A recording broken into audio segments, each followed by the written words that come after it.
We're going to learn how to be happier, how to relax, based on 5 different principles from How to Stop Worrying and Start Living by Dale Carnegie. Dale Carnegie has 30 different principles, and there's a couple different categories. So the first theme we're going to cover is how do we overcome worry and analyze our worries as a way to feel better. And one great principle is to think about the worst case scenario. Step 2 is prepare to accept the worst. And third is try to improve upon that.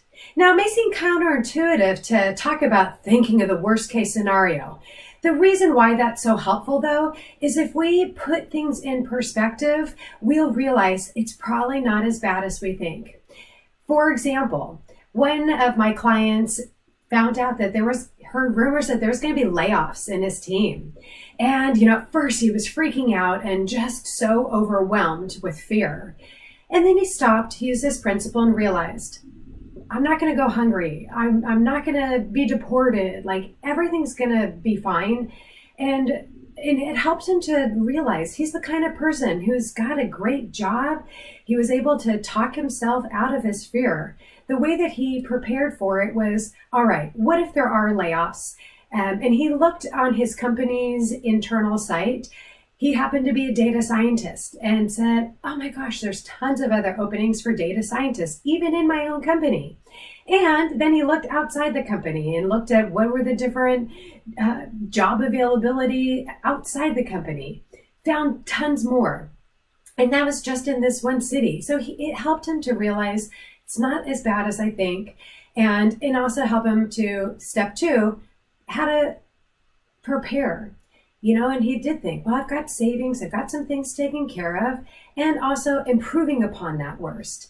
He brushed up his resume. He joined an employee resource group. He got a mentor. He started doing informational interviews, got active on LinkedIn. One way to lower our stress is to cultivate a positive mental attitude. And this is my favorite principle, which is fill your mind with thoughts of peace, courage, health, and hope. This has been so transformative for me and my clients. One is just come up with a mantra. One I like is, I can do hard things. When we remind ourselves what we're capable of and choose to be more positive, it becomes a self-fulfilling prophecy. You might like a visual reminder, such as power thought cards or writing out a vision statement, or if you're more visual, you might make a vision board for yourself. Another is some daily practices, such as writing in a gratitude journal, or while you're brushing your teeth, you tell yourself what you're proud of from the day or what you're looking forward to in the day.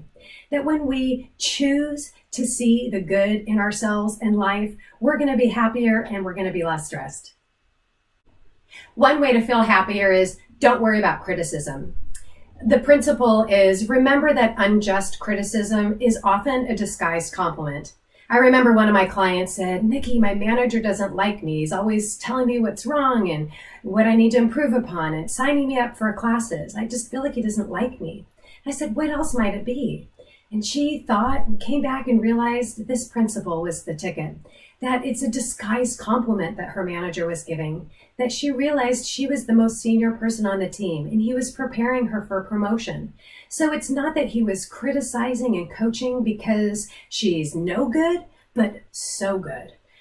Oftentimes colleagues might kind of badmouth us or say our promotion wasn't justified. And if we just remember it's jealousy, and that's human nature to feel a little jealous, we won't take it so personally. So remember that unjust criticism is often a disguised compliment and you'll feel less stressed.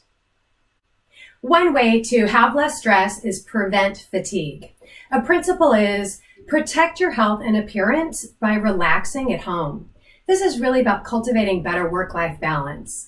If we're able to separate so that we're not always stressed and problem solving and thinking about work, and we're fully engaged in our hobby, our exercise, our family and friends, and enjoying life, we're going to have less stress. So a couple great ways to do this. One of my clients on her commute home would roll down the windows and she would visualize any negative comments, any stress just blowing out the window. Another client, as they opened the garage door, would say, now I'm home. We can also use technology. Turn off notifications. Don't you check email, especially not right before bed and on weekends. These are a couple techniques will help us to enjoy our life more, be healthier, which helps us to be productive at work and have lower stress.